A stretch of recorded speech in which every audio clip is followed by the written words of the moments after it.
kembali lagi bersama channel Petani Dusun. Pada video kali ini saya akan membahas tentang salah satu tanaman yang sering dijadikan bonsai juga. Nama tanaman ini adalah jeruk kingkit. Orang-orang juga menyebutnya tanaman ini dengan sebutan jeruk keranti. Nah, kita akan belajar lebih lanjut bagaimana karakter batangnya, daunnya, bunganya, bahkan buahnya. Dalam video ini nanti saya akan kupas tuntas tentang jeruk kingkit ini, dan terlebih kita akan belajar tentang manfaat dari buah dan daun jeruk kingkit ini. Namun sebelum lanjut videonya, silahkan klik subscribe dan jangan lupa nyalakan tombol loncengnya. Selamat menonton. Baiklah teman-teman, di depan saya ini adalah tanaman jeruk kingkit atau jeruk keranti. Jadi tanaman ini kalau bahasa latinnya itu Tripacia trifolia. Kalau saya salah nanti bisa dikoreksi. Nah, tanaman ini merupakan kerabat dari jeruk atau genus citrus, tapi ini bukan jeruk yang sebenarnya. Tanaman ini merupakan tanaman semak, jadi atau perdu gitu. Tanaman ini bisa tumbuh mencapai 3 meter tingginya. Nah, kita akan lihat bagaimana karakter dari jeruk kingkit ini, mulai dari batangnya terlebih dahulu. Sebelumnya mohon maaf, saya belum sempat memindahkan ini ke pot, jadi ini masih di panci bekas. Nah, kita lihat dari batangnya terlebih dahulu. Batangnya hampir mirip dengan jeruk pada umumnya, namun yang membedakan adalah durinya. Nah, ini durinya tajam.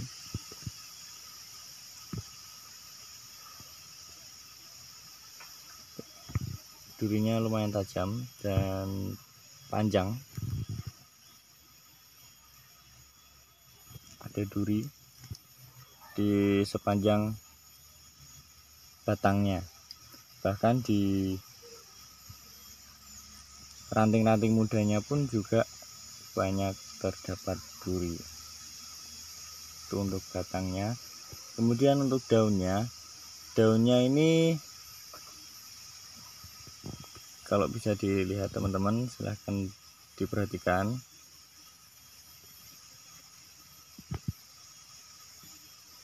Nah, jadi ini punya 3 bagian. Jadi setiap ranting daun atau dahan ini, saya coba petik saja.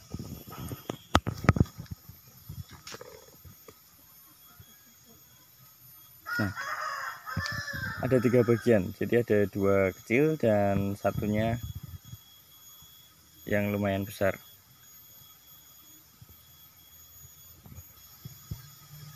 Nah, ini teman-teman, kalau diperhatikan, ini satu daun terdiri dari 3 bagian seperti ini, dan daunnya halus hijau mengkilap,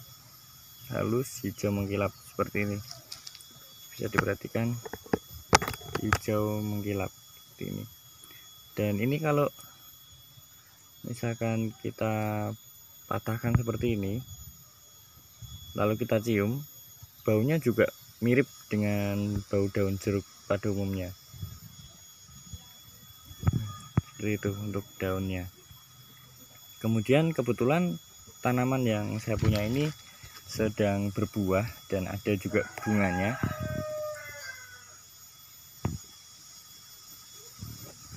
Saya akan kasih lihat bunganya terlebih dahulu.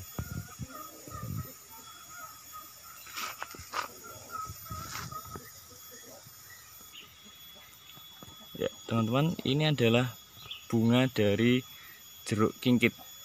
Bunganya sama seperti daunnya, terdiri dari 3 bagian. Warnanya putih, kecil. Ini kalau dibandingkan dengan kuku saya, hanya sekian. Ini adalah bunga dari jeruk kingkit. Bunganya putih, bagus teman-teman. Bunganya bagus. Ada, kalau terlihat itu mirip bunga apa ya, tapi ini lumayan bagus. Bunganya terdiri dari 3 bagian. Kemudian kita pindah ke buahnya. Nah, ini buah dari jeruk kingkit. Kebetulan ini belum matang.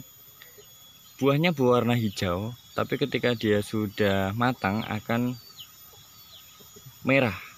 Ketika dia matang, buahnya berwarna merah.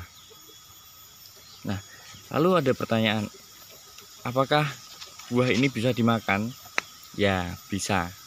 Tapi kebetulan ini belum ada yang matang, jadi saya tidak bisa mencontohkan saya makan langsung buah dari jeruk kingkit ini. Namun tanaman ini buahnya bisa dimakan, dan buah dari jeruk kingkit ini punya banyak sekali manfaat, khususnya bagi kesehatan.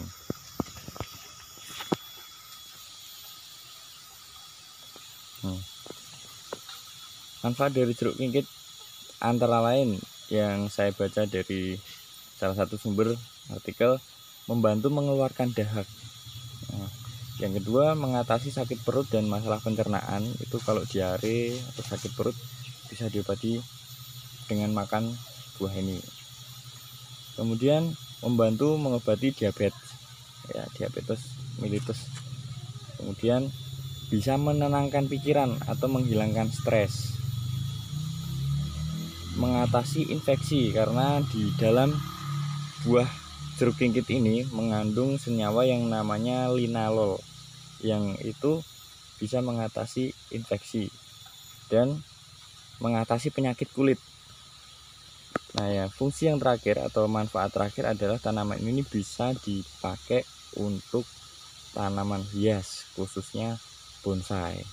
Nah, kalau orang-orang bonsai ini sudah tidak asing lagi dengan jeruk kingkit. Ini kalau tanaman yang saya punya ini masih belum ada bentuknya, belum pernah saya kawati, saya cuma tanam seperti ini dan tempatnya masih sama, belum saya ubah, belum saya kasih kawat atau bentuk sama sekali. Memang sengaja saya biarkan sebagai contoh saja. Tanaman ini biar mengedukasi orang-orang supaya lebih tahu lagi manfaat dari tanaman jeruk kingkit ini. Nah, di tangan saya ini adalah contoh buah jeruk kingkit yang sudah matang, warnanya merah. Tapi ini saya nemu jatuh di bawah di tanah, jadi untuk mencicipi juga rasanya kurang pas. Jadi saya kasih lihat aja kalau merahnya matangnya itu warnanya merahnya seperti ini, buah jeruk kingkit yang matang. Nah, kemudian cara untuk memperbanyak atau budidaya jeruk kingkit ini bagaimana? Ada pertanyaan seperti itu. Nah, cara memperbanyak tanaman ini salah satunya adalah dari biji buahnya. Jadi ketika sudah matang, itu di dalamnya ada biji seperti ini. Nah, ini bijinya seperti ini. Kita kasih lihat di dalamnya tadi. Nah, ketika dikupas akan terlihat biji yang warna hijau ini. Kemudian warna hijau ini kita taruh di sini. Ya, kita tanam di sini dan nanti akan muncul bibit yang baru. Nah, saya akan kasih contoh bagaimana hasil dari tanam jeruk kingkit ini dari biji. Tentunya dari buah ini kemudian matang dan bijinya saya letakkan di samping pohon ini. Ketika sudah tumbuh daun, saya pindahkan ke polybag. Dan ini hasilnya. Baru mempunyai 4 lembar daun. Tapi berhasil teman-teman. Saya sudah membuktikan sendiri kalau tanaman ini bisa diperbanyak dengan cara tanam dari bijinya. Baik teman-teman, itu tadi adalah sedikit pengalaman saya bersama jeruk kingkit atau jeruk ranti ini. Untuk teman-teman yang punya pengalaman menanam atau mengkonsumsi jeruk kingkit ini bisa dibagikan di kolom komentar. Terima kasih sudah menonton video ini. Semoga video ini bermanfaat untuk teman-teman semuanya, dan jangan lupa like, komen, dan subscribe. Sampai jumpa di video-video selanjutnya. Salam bertani.